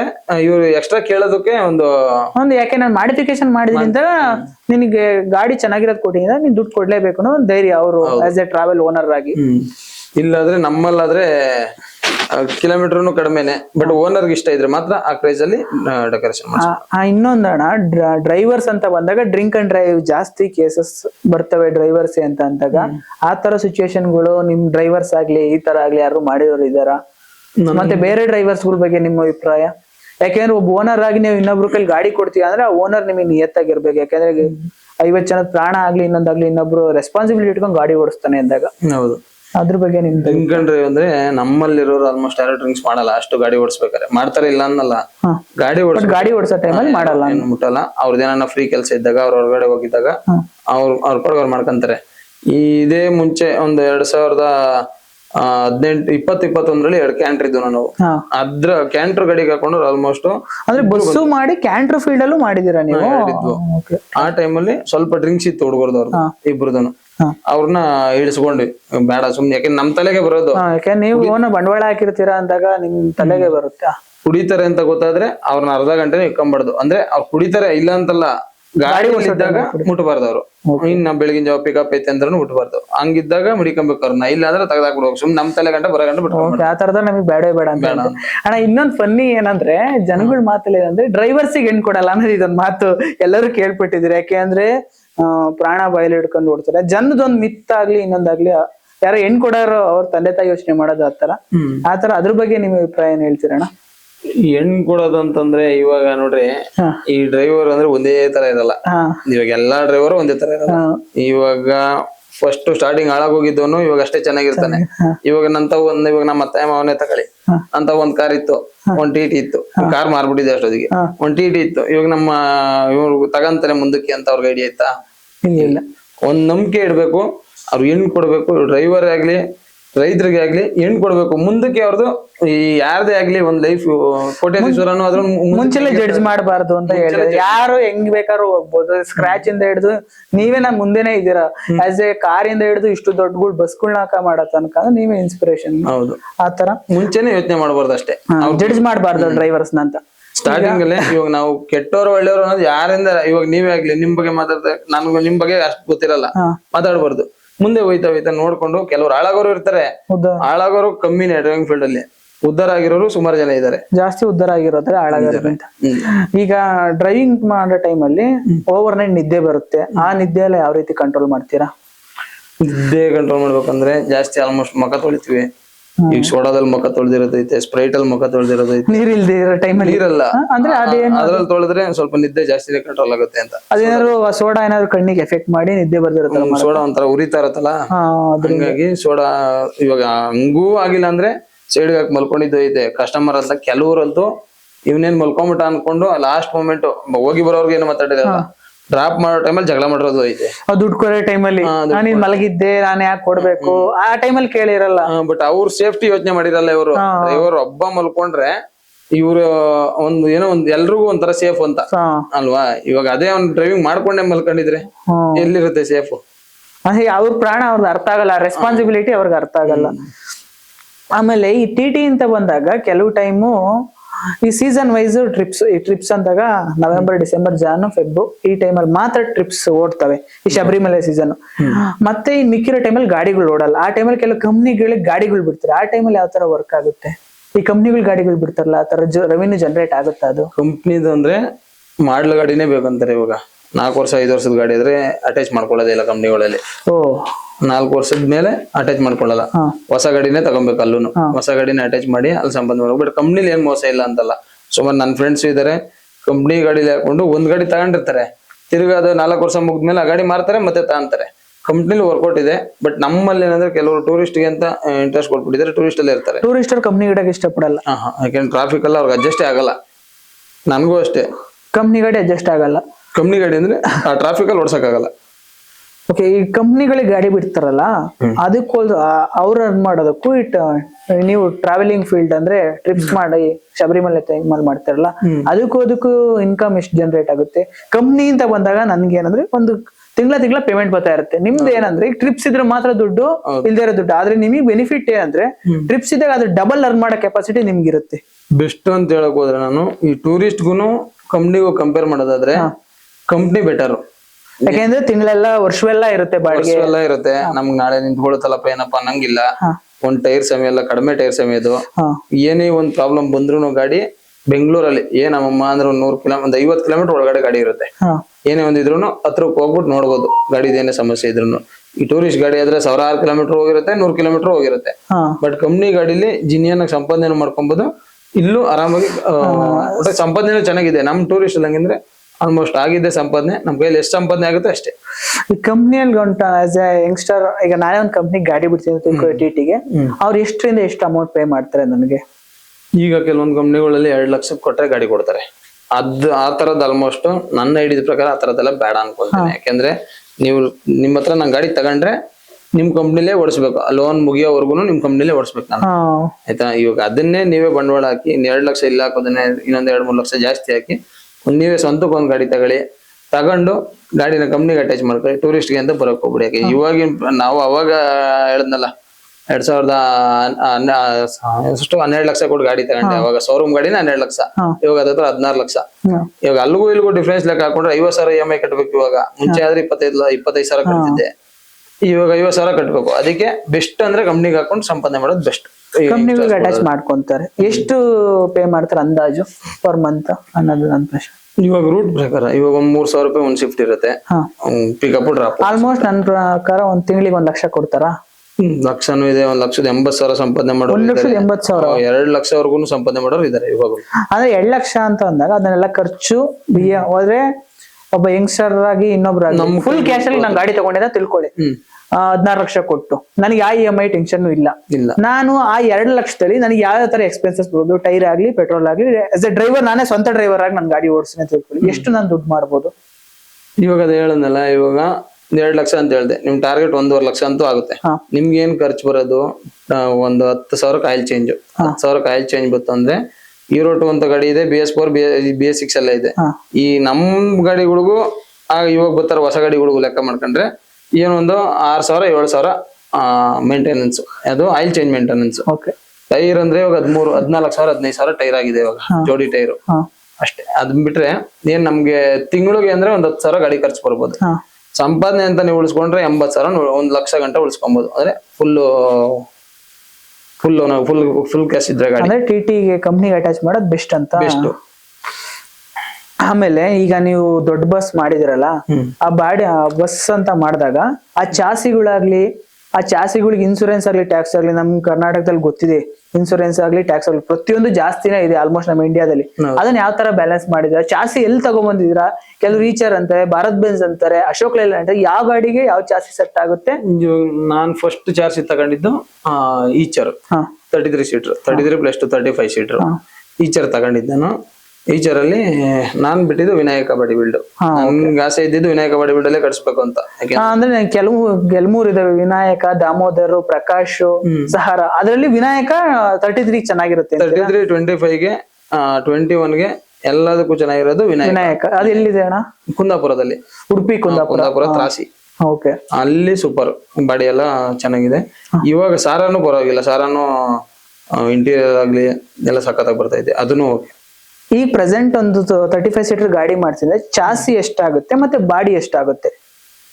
ಬಾಡಿ ಬಂದು 21.5 ಲಕ್ಷ ನಾನ್ ಕೊಟ್ಟಿದ್ದು ಬಾಡಿಗೆ. ಚಾಸಿಗೆ 35ಗೆ 21.5 ಲಕ್ಷ ಬಾಡಿ ಕೊಟ್ಟಿದ್ದು. ಚಾರ್ಸಿ ಬಂದು 19.5 ಲಕ್ಷ, 20 ಲಕ್ಷ. ನನ್ ಚಾಸಿ ಅಂತ ಬಂದಾಗ ನಾನು ಕೆಲವು ವಿಡಿಯೋಗಳೆಲ್ಲ ನೋಡಿದ್ದೀನಿ, ಏನ್ 4 ಟೈರು ಬಟ್ ಜಸ್ಟ್ ಒಂದ್ ಇದು, ಬಟ್ ಮುಂದೆ ಒಂದ್ ಡ್ರೈವರ್ ಸೀಟ್ ಕೊಟ್ಟಿರ್ತಾರೆ. ಅದಕ್ಕೆ 19.5 ಲಕ್ಷ ಕೊಟ್ಟಾಗ ಅಂದ್ರೆ ಯಾವ ತೀರ ಅದು ಟ್ಯಾಕ್ಸ್ ಎಲ್ಲ ಎಷ್ಟೆಷ್ಟು ಹಾಕ್ಬೋದು ಅಣ್ಣ? ಅದಕ್ಕೆ ಟ್ಯಾಕ್ಸ್ ಬಂದು 56,700 ರೂಪಾಯಿ 600 ರೂಪಾಯಿ ಇದೆ, 3 ತಿಂಗಳ ಟ್ಯಾಕ್ಸ್. 56,700 ರೂಪಾಯಿ 3 ತಿಂಗಳ ಟ್ಯಾಕ್ಸ್. ಇನ್ಸೂರೆನ್ಸ್ ಬಂದು 1,10,000 ಲಕ್ಷವರೆಗೂ ಮುಟ್ಟುತ್ತೆ ಇಯರ್ಲಿ ಹೊಸ ಗಾಡಿಗೆ. ಆಮೇಲೆ ಬಂದು ಇನ್ನ ಪರ್ಮಿಟ್ ಎಲ್ಲ ಮಾಮೂಲಿ, ಇಲ್ಲಿ ಪರ್ಮಿಟ್ ಅದಲ್ಲೂ ಸ್ಕ್ಯಾಮ್ ಇವಾಗ. ಇದ್ ಬರೋದು ಬಿಲ್ ಜನರೇಟ್ ಆಗೋದು 2,000 3,000 ಇರುತ್ತೆ, ನಮ್ 60,000 ತಗೊಂತಾರೆ ಆತರ. ಬಟ್ ಬಾಡಿದು ಎಲ್ಲ ಒಟ್ಟಲ್ಲಿ ನಾನು ಇವಾಗ ನನ್ನ ಗಾಡಿ ತಗೊಂಡಿರೋ ಪ್ರೆಸೆಂಟ್ಗೆ 35 ಸೀಟರ್ ಆಚೆ ಬರಬೇಕು ಅಂತಂದ್ರೆ, ಶೋರೂಮ್ ಇಂದ ಬಾಡಿ ಬಿಲ್ಡ್ ಇಂದ ಆಚೆ ಬರಬೇಕು ಅಂತಂದ್ರೆ 45 ಲಕ್ಷ ಕೈಯಲ್ಲಿ. 35 ಸೀಟರ್ಗೆ 50 ಸೀಟರ್ಗೆ 50 ಸೀಟರ್ಗೆ ಇನ್ನೊಂದು 30 ಲಕ್ಷ ಗಂಟೆ ಜಾಸ್ತಿನೇ ಹೋಗುತ್ತೆ. ಅದ್ರಲ್ಲಿ ನಾವೇನೋ ಆಲ್ಟ್ರೇಷನ್ ಮಾಡಿ 80 ಲಕ್ಷ ಆಗುತ್ತೆ ಒಂದು ಬಸ್ ಬಿಲ್ಡ್ ಮಾಡ್ಸಕ್ಕೆ. 70 ಅದು ಚಾಸಿ ಎಷ್ಟಾಗುತ್ತೆ 50 ಸೀಟರ್ ಚಾಸಿ? 28, 36 ವರ್ಗು ಇದೆ. 36 ಅಂದ್ರೆ ನೀವು ಯಾವ ರೀತಿ ಬಂಡವಾಳ ಬಾಡಿಗೆ, ನನಗೆ ಒಳಗಡೆ ಡಿಸೈನ್, ಇಂಟೀರಿಯರ್, ಸೀಟು ಯಾವ ತರ ಕೊಡ್ತಾ ಹೋಗ್ತೀವಿ ಅದ್ರ ಮೇಲೆ ರೇಟ್ ಜಾಸ್ತಿ ಆಗುತ್ತೆ. ಒಂದ್ ಮಾಮೂಲಿ ಒಂದ್ ಮಿಡ್ ರೇಂಜ್ ಅಲ್ಲಿ ಮಾಡ್ತೀವಿ ಅಂದ್ರೆ 80 ಲಕ್ಷ ಬೇಕೇ ಬೇಕಾ? ಬೇಕು. ಇಲ್ಲ, ಒಂದ್ ನಾರ್ಮಲ್ ಆಗಿ ಮಾಡಿಸ್ ಒಂದು 65ಕ್ಕೆಲ್ಲ ಆಗುತ್ತೆ. ಒಳಗಡೆ ಫುಲ್ ಮಾಡಿಫಿಕೇಶನ್ ಎಲ್ಲ ಮಾಡ್ತೀವಿ ಒಂದ್ 80 ಲಕ್ಷ. ಅಲ್ಲಿವರೆಗೂ ನಮ್ಮ ದುಡ್ಡು ಕೊಟ್ಟಂಗೆಲ್ಲ ಗಾಡಿಗಳು ಮಾಡ್ತಾರೆ. ಅದ್ರ ನಾವು ಎಷ್ಟು ಒಂದು 1 ಕೋಟಿವರೆಗೂ ಬಂಡವಾಳ ಹಾಕಿದ್ದಾರೆ. ಈಗೆಲ್ಲ ಸ್ಟಾರ್ಟ್ ಆಗ್ಬಿಟ್ಟಿದೆ ಆತರ. ಫುಲ್ ಇಂಟೀರಿಯರ್ ಮಾಡಿಸ್ಬೇಕು, ಮ್ಯೂಸಿಕ್ ಸಿಸ್ಟಮ್ ಇರಿಸ್ಬೇಕು, ಎಲ್ಲ ಹತ್ತತ್ರ 1 ಕೋಟಿವರೆಗೂ ಆಗುತ್ತೆ. ಅಷ್ಟು ಕ್ರೇಜ್ ಆಗಿದೆ ಇವಾಗ ಗಾಡಿಗಳಲ್ಲಿ. ನೀವು ಪ್ಯಾಕೇಜ್ ಮಾಡಿದಾಗ ಅಣ್ಣ, ಆಸ್ ಎ ಕಸ್ಟಮರ್ ಆಗಿ ಸೇಫ್ಟಿ ಪ್ರಿಕಾಷನ್ ಕಸ್ಟಮರ್ಸ್ ಯಾವ ರೀತಿ ತಗೊಂತೀರಾ? ನಾವು ಕಸ್ಟಮರ್ಸ್ ಅಂದ್ರೆ ಇವಾಗ ಪಿಕಪ್ ಮಾಡಕ್ ಮುಂಚೆನೆ, ಅಂದ್ರೆ ನಾವು ಅಡ್ವಾನ್ಸ್ ಹಾಕ್ಸ್ಕೊಳಕ್ ಮುಂಚೆನೆ ಅವ್ರ ತವ ಆಧಾರ್ ಕಾರ್ಡ್ ಕಳ್ಸ್ಕೊಂತೀವಿ. ಆಧಾರ್ ಕಾರ್ಡ್ ಕಳ್ಸ್ಕೊಂಡು ಮತ್ತೆ ಅವ್ರ ಮನೆಯವ್ರದ್ದು ಯಾರ್ದಾರ 1 ನಂಬರ್ ಎಕ್ಸ್ಟ್ರಾ ತಗೊಂತೀವಿ. ಇನ್ನೊಂದು ಹೊರಗಡೆ ಕರ್ಕೊಂಡು ಹೋಗ್ತೀವಲ್ಲ, ಹಂಗಾಗಿ ನಾವು ಹೋಟ್ಲುಗಳಲ್ಲಿ ಊಟ ಕೊಡ್ಸಲ್ಲ, ನಾವೇ ಭಟ್ರು ಕರ್ಕೊಂತೀವಿ. ಇಲ್ಲಿ ನಮ್ಮಲ್ಲಿ ಏನ್ ನ್ಯಾಚುರಲ್ ಫುಡ್ ಮಾಡ್ತಾರೆ, ಮುದ್ದೆ ಹಾಕ್ಬೋದು, ಚಪಾತಿ ಹಾಕ್ಬೋದು. ಮುದ್ದೆನೂ ಮಾಡ್ತೀರಾ? ಮುದ್ದೆನೂ ಮಾಡಿಸ್ತೀವಿ. ಪ್ರತಿಯೊಂದು ಊಟನು ನಾವೇ ಮಾಡ್ಸೋದ್ರಿಂದ ಒಂದು ಅಡುಗೆಗೆ ಸೋಡಾ ಎಲ್ಲ ಹಾಕ್ಸಲ್ಲ, ಮತ್ತೆ ಟೇಸ್ಟ್ ಬರ್ಲಿ ಟೇಸ್ಟಿಂಗ್ ಹಾಕ್ಸಲ್ಲ. ಯಾಕೆಂದ್ರೆ ಇವಾಗ 7 ದಿನ 8 ದಿನ ಟ್ರಿಪ್ ಹೋಗಿರ್ತೀವಿ, ಅವ್ರ ಹೆಲ್ತ್ ಇಶ್ಯೂ ಆದ್ರೆ ಅವ್ರಿಗೆ ಗೊತ್ತಾಗತ್ತೆ ಫುಡ್ ಇಂದ ಆಗ್ತಾ ಇದೆ, ನೀರಿಂದ ಆಗ್ತಾ ಇದೆ ಅಂತ. ನಾವು ವಾಟರ್ ಬಾಟ್ಲ್ ಹಾಕ್ತೀನಿ, ಬಿಸ್ಲರಿ ನೀರೇ ಹಾಕ್ಸೋದು ಕುಡಿಯೋದಕ್ಕೆಲ್ಲ. ಹಂಗಾಗಿ ಈ ತರದೆಲ್ಲ ನಾವು ಮುಂಚೆಗೆ ನೋಡ್ಕೊಂಡ್ಬಿಟ್ರೆ ಏನಷ್ಟೇನು ಹೆಲ್ತ್ ಎಲ್ಲ ಇಶ್ಯೂ ಏನಾಗಲ್ಲ. ಬಟ್ ಹಂಗಾಗಿ ಅದೆಲ್ಲ ಓಕೆ ಅಣ್ಣ. ಇನ್ನೊಂದ್ ಬಂದಾಗ ಆಸ್ ಎ ಡ್ರೈವರ್ ಆಗಿ ಕಂಟಿನ್ಯೂಸ್ ಆಗಿ ಗಾಡಿ ಓಡಿಸ್ತಾ ಇರ್ತೀರ, ಗಾಡಿಗಳು ಕೆಲವು ಪ್ರಾಬ್ಲಮ್ ಬರುತ್ತೆ, ಕೂಲೆಂಟ್ ಆಗ್ಲಿ, ಬ್ರೇಕ್ ಹಿಡಿದಾಗ ಬ್ರೇಕ್ ಉಜ್ಜೋದಾಗ್ಲಿ, ಆ ಟೈಮಲ್ಲಿ ಹೀಟ್ ಆಗಿರುತ್ತೆ. ಅವನ್ನೆಲ್ಲ ಯಾವ ತರ ಚೆಕ್ಅಪ್ ಮಾಡ್ಕೊಂತೀರಾ ಆಸ್ ಎ ಡ್ರೈವರ್ ಆಗಿ? ಮತ್ತೆ ನಿಮ್ ಡ್ರೈವರ್ಸ್ ಅದ್ರ ಬಗ್ಗೆ ಯಾವ ತರ ಪ್ರಿಕಾಷನ್ಸ್ ತಗೊಂತಾರೆ? ಇವಾಗ ಸ್ಟಾರ್ಟಿಂಗ್ ಅಲ್ಲಿ ಗಾಡಿ ಓಡಿಸ್ಬೇಕು. ಇವಾಗ ನಾರ್ಮಲ್ ಟೈಮಲ್ಲಿ ಅಂದ್ರೆ ವೆದರ್ ತಣ್ಣಗಿರೋ ಟೈಮಲ್ಲೆಲ್ಲ ವೀಲ್ ಏನ್ ಅಷ್ಟು ಪ್ರಾಬ್ಲಮ್ ಇಲ್ಲ. ಈ ಟೈಮ್ ಸಮ್ಮರ್ ಅಂತ ಬಂದಾಗ ಜಾಸ್ತಿ ಆಗುತ್ತೆ. ಅದನ್ನ ಯಾವ್ದಾರ ಪ್ರಿಕಾಷನ್ಸ್? ಒಂದು ಎಲ್ಲೇ ಆಗ್ಲಿ 100 ಕಿಲೋಮೀಟರ್ ಒಂದ್ಸತಿ ಟೀ ಕಾಫಿಗೆ ಅಂತ ನಿಲ್ಸಿ, 100 ಕಿಲೋಮೀಟರ್ 200 ಕಿಲೋಮೀಟರ್ ಟೀ ಕಾಫಿಗೆ ಅಂತ ನಿಲ್ಸಿ ಒಂದ್ 10 ನಿಮಿಷ ನಿಲ್ಸ್ಕೊಂಡ್ರೆ ಸಾಕು. ಇವಾಗ ನಾವೇ ಆಗ್ಲಿ ತಗೊಳ್ಳಿ, ಓಡ್ತಾ ಇರ್ತೀವಿ, ಒಂದೇ ಸಮಕ್ಕೆ ಕೊಡಕ್ಕಾಗಲ್ಲ, ಇವಾಗ ಸುಸ್ತು ಆಗುತ್ತೆ, ಎಲ್ಲ ಆಗುತ್ತೆ. ಹಂಗೆ ಒಂದ್ 200 ಕಿಲೋಮೀಟರ್ ಒಂದ್ 10 ನಿಮಿಷ ನಿಲ್ಸ್ಕೊಂಡ್ರು ನಿಲ್ಲಿಸಿದ ತಕ್ಷಣ ಆಟೋಮೆಟಿಕ್ಲಿ ಅವು ಒಂದು ಸ್ಯಾಚುರೇಷನ್ ಲೆವೆಲ್ ಬರ್ತವೆ, ಫ್ರೀ ಆಗುತ್ತವೆ. ಆಮೇಲೆ ಇನ್ನೊಂದಣ್ಣ, ಅಂದ್ರೆ ನೀವು ಯಾವ ತರ ಕ್ವಶನ್ ತಗೊಂತೀರೋ ಗೊತ್ತಿಲ್ಲ, ಕೆಲವು ಟೈಮ್ ಅಲ್ಲಿ ಆಕ್ಸಿಡೆಂಟ್ ಸಿಚುವೇಶನ್ಸ್ ಆಗುತ್ತೆ. ಯಾಕೆಂದ್ರೆ ಕಾಮನ್ ಗಾಡಿ ಫೀಲ್ಡ್ ಅಂತ ಬಂದಾಗ ನಿಮ್ ಜೀವನದಲ್ಲಿ ಆತರ ಯಾವ್ದಾರು ಆಗಿದೆ, ನಿಮ್ ಡ್ರೈವರ್ಗಳು ಆತರ ಮಾಡ್ಕೊಂಡಿರ, ಅದನ್ನ ಯಾವ ತರ ಓವರ್ಕಮ್ ಆಗಿದೆ ಆ ಸಿಚುವೇಶನ್ ಇಂದ? ಇದು ನನ್ಗೆ ಯಾವ್ದು ಎಕ್ಸ್ಪೀರಿಯನ್ಸ್ ಆಗಿಲ್ಲ. ನಿಮ್ ಡ್ರೈವರ್ ನಿಮ್ ಗಾಡಿ ಡ್ರೈವರ್ಗಳಲ್ಲಿ ಅಂದ್ರೆ ಈ ನಮ್ಮ ಫ್ರೆಂಡ್ ಒಬ್ಬ ನನ್ನ ಡ್ರೈವರ್ ನನ್ನ ತವ ಕೆಲ್ಸಕ್ಕೆ ಬಂದ, ಫ್ರೆಂಡೇ ಅವನು. ಅವನೊಂದ್ಸತಿ ಗಾಡಿ ಟಚ್ ಮಾಡಿದ. ಗಾಡಿ ಅಂದ್ರೆ ಬ್ರಿಡ್ಜ್ ಇಂದಾನೆ ದಬಾಕಿದ್ದ ಕಾರು. ಆ ಟೈಮಲ್ಲಿ ಒಬ್ರು ಪ್ಯಾಸೆಂಜರ್ ಹೆಡ್ ಇಂಜರಿ ಆಗಿತ್ತು. ಅದನ್ನೆಲ್ಲ ಹಾಸ್ಪಿಟ್ಲಿಗೆ ಅಂತ ಹಾಕಿ ಹಾಸ್ಪಿಟ್ಲಿಗೆಲ್ಲ ಅವ್ರಿಗೆ ತೋರಿಸಿ, ಮತ್ತೆ ಅವ್ರಿಗೆ ಏನು ಕ್ಲೈಮ್ ಆಗ್ಬೇಕು, ಇವಾಗ ಥರ್ಡ್ ಪಾರ್ಟಿ ಇನ್ಸೂರೆನ್ಸ್ ಇದ್ದೇ ಇರುತ್ತಲ್ವಾ, ಹಂಗಾಗಿ ಅದನ್ನ ಥರ್ಡ್ ಪಾರ್ಟಿ ಕ್ಲೈಮ್ ಹಾಕಕ್ ನಮ್ದು ಇನ್ಸೂರೆನ್ಸ್ ಕೊಟ್ಟಿರ್ತೀವಿ. ಅದನ್ನು ಕೊಟ್ಟು ಎಲ್ಲ ಸಾಲ್ವ್ ಮಾಡ್ಕೊಂಡು ಆತರ ಮಾಡ್ಬೋದು. ಅಂದ್ರೆ ಇನ್ಸೂರೆನ್ಸ್ ಡಾಕ್ಯುಮೆಂಟ್ ಪರ್ಫೆಕ್ಟ್ ಆಗಿರ್ಬೇಕು ಗಾಡಿಲಿ. ಇನ್ಸೂರೆನ್ಸ್ ಅದೇ ಈ ಟೈಮಲ್ಲಿ ನಿಮ್ ಕೈಯಿಂದ ಕೊಡೋದು ತಪ್ಪುತ್ತೆ, ಇನ್ಸೂರೆನ್ಸ್ ಆಟೋಮೆಟಿಕ್ಲಿ ಕ್ಲೈಮ್ ಆಗುತ್ತೆ. ನಾವೇನ್ ಮಾಡ್ಬೋದು, ನಮ್ ಕೈ ಎಷ್ಟೆಷ್ಟು ಗೊತ್ತೋ ಅಷ್ಟು ಮಾಡ್ಬೋದು ಅಷ್ಟೇ. ಅವ್ರಿಗೆ ದೊಡ್ಡ ಅಮೌಂಟ್ ಅಂತ ಬಂದಾಗ ಯಾರಿಗೇ ಆಗಲ್ಲ, ಯಾಕೆಂದ್ರೆ ಇನ್ಸೂರೆನ್ಸ್ ಅಷ್ಟು ಕಟ್ಟಿರ್ತೀವಿ. ಬಸ್ಸಸ್ ಆತರ ಯಾವ್ದು ಪ್ರಾಬ್ಲಮ್ ಆಗಿಲ್ಲ. ಸಣ್ಣ ಪುಟ್ಟ ಟಚಸ್ ಆಗಿದಾವೆ, ಬಟ್ ಆತರ ಮೇಜರ್ ಎಲ್ಲ ಏನಾಗಿಲ್ಲ ಇವತ್ತಿನ.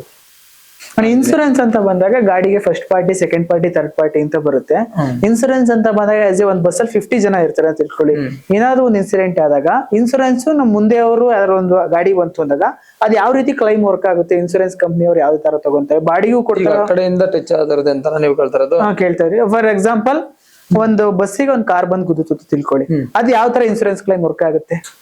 ಇವಾಗ ಎರಡು ಕಡೆಯಿಂದನೂ ಕಂಪ್ಲೇಂಟ್ ಆಗುತ್ತೆ. ಕಂಪ್ಲೇಂಟ್ ಆಗಿ FIR ರಿಜಿಸ್ಟರ್ ಆಗಿ ನಾವು ಅವ್ರ ಗಾಡಿ ಮೇಲೂ ಕಂಪ್ಲೇಂಟ್ ಆಗ್ಬೋದು. ಯಾಕೆಂದ್ರೆ ಇವ್ರು ಮಾಜರ್ ಮಾಡ್ತಾರೆ, ಇವಾಗ ತಪ್ಪ ಯಾರ್ದಿರುತ್ತೆ ಅಂತ ಗೊತ್ತಾಗುತ್ತೆ. ತಪ್ಪ ಇವಾಗ ಪೊಲೀಸರು ಒಂದ್ ಟೈಮ್ ಹೇಳ್ತಾರೆ, ನೀವು ಮಾಡ್ಕೊಳ್ಳಿ, ಅವ್ರು ಮಾಡ್ಕೊಳ್ಳಿ ಅಂತ.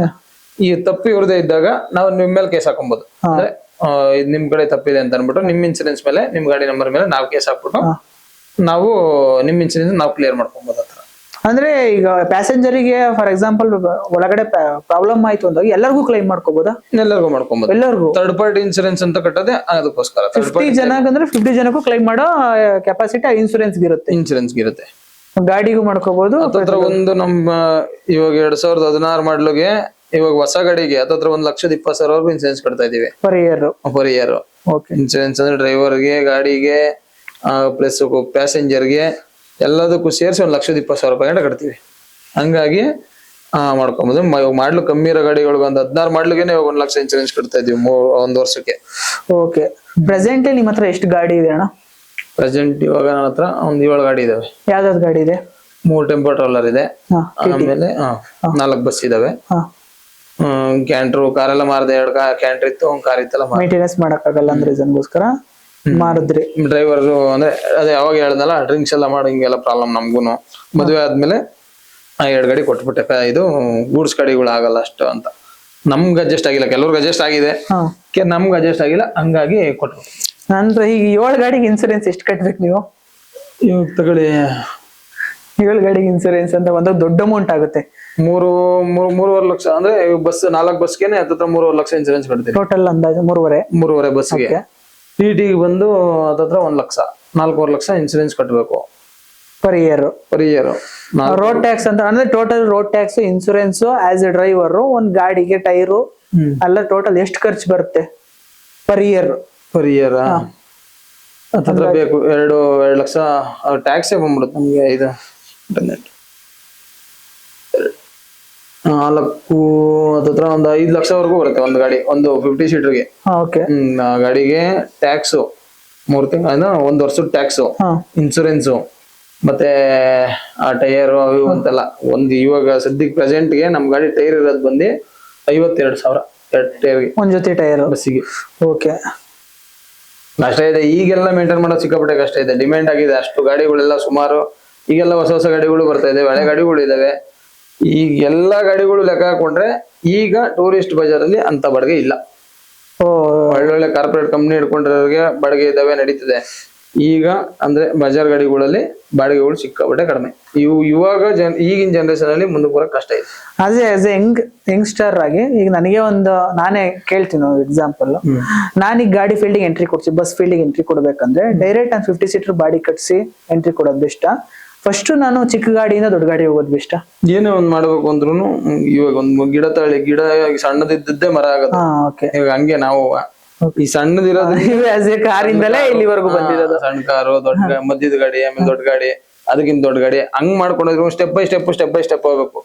ಒಂದೇ ಸತಿ ಮೇಲಕ್ಕೆ ಹೋಗ ಬಂಡವಾಳ ಹಾಕ್ತೀನಿ ಅಂತ ಅಂದಾಗ ಅದನ್ನ ರಿಕವರಿ ಮಾಡೋದಿವಿ ಕಷ್ಟ ಇದೆ. ಇವಾಗ ಒಬ್ರಿಗೊಬ್ರು ಸಪೋರ್ಟ್ ಇದ್ರೆ ತಾನೇ ಹಂಗಾಗುತ್ತೆ, ಏನೋ ಒಂದು ಈಸಿಯಾಗಿ ಆಗುತ್ತೆ. ಇವಾಗ ಒಂದ್ ಗಾಡಿಯಿಂದ ಇನ್ನೊಂದ್ ಗಾಡಿ ಸಪೋರ್ಟ್, ಇನ್ನೊಂದ್ ಗಾಡಿಯಿಂದ ಇನ್ನೊಂದ್ ಗಾಡಿ ಸಪೋರ್ಟ್.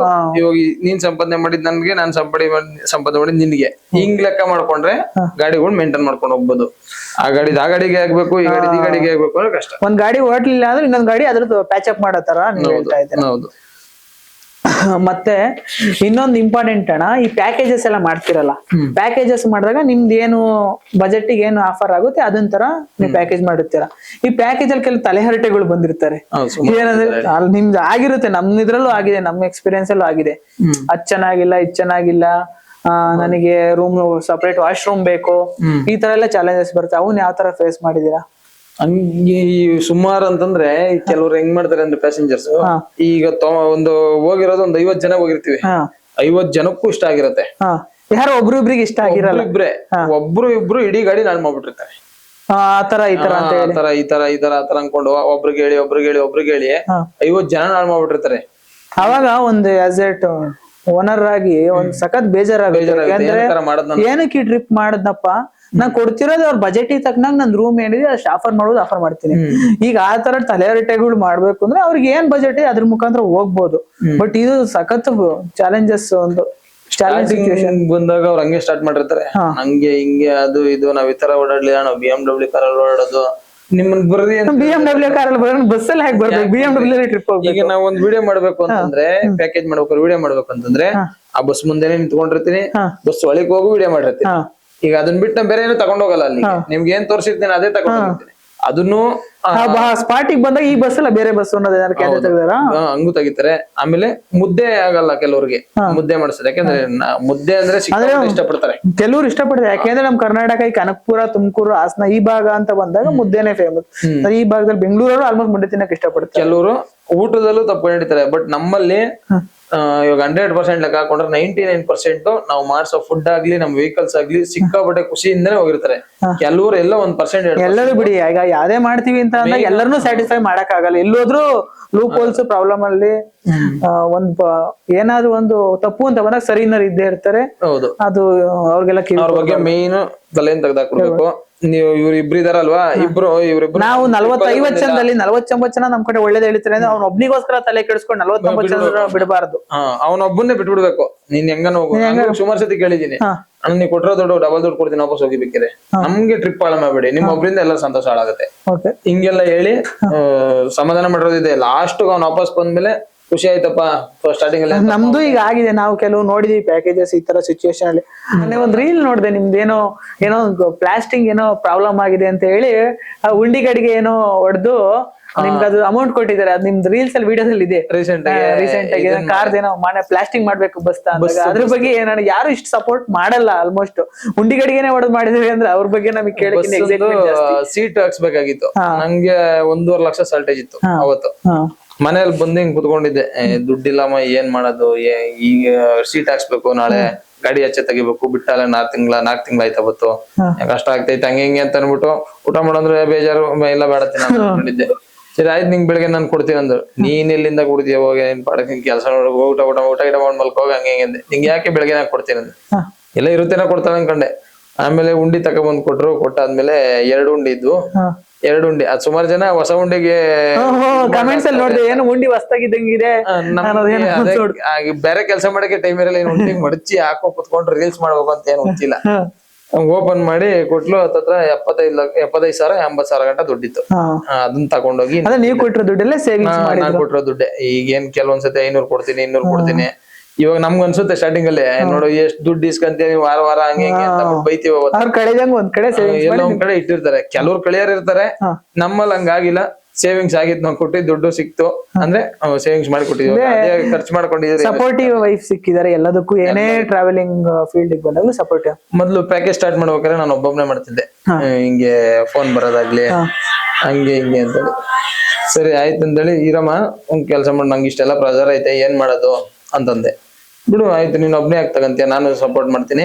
ಇವಾಗ ನೀನು ಕಾಲ್ ಬರುತ್ತಲ್ವಾ, ಆಯ್ತು ಮಾಡಂತ ಬಿಟ್ಟು ಕಸ್ಟಮರ್, ಪ್ರತಿಯೊಬ್ರು ಕಸ್ಟಮರ್ ಅಲ್ಲಿ ಶಿಲ್ಪನ್ನ ಹಿಂದೆಯಿಂದ ನೋಡಿರ್ತಾರೆ, ಮುಂದೆ ಅಂದ್ರೆ ಫೋನಲ್ಲಿ ಮಾತಾಡಿ ಬುಕಿಂಗ್ ಮಾಡೋದು ಅಷ್ಟೇ ನೋಡಿರೋದು.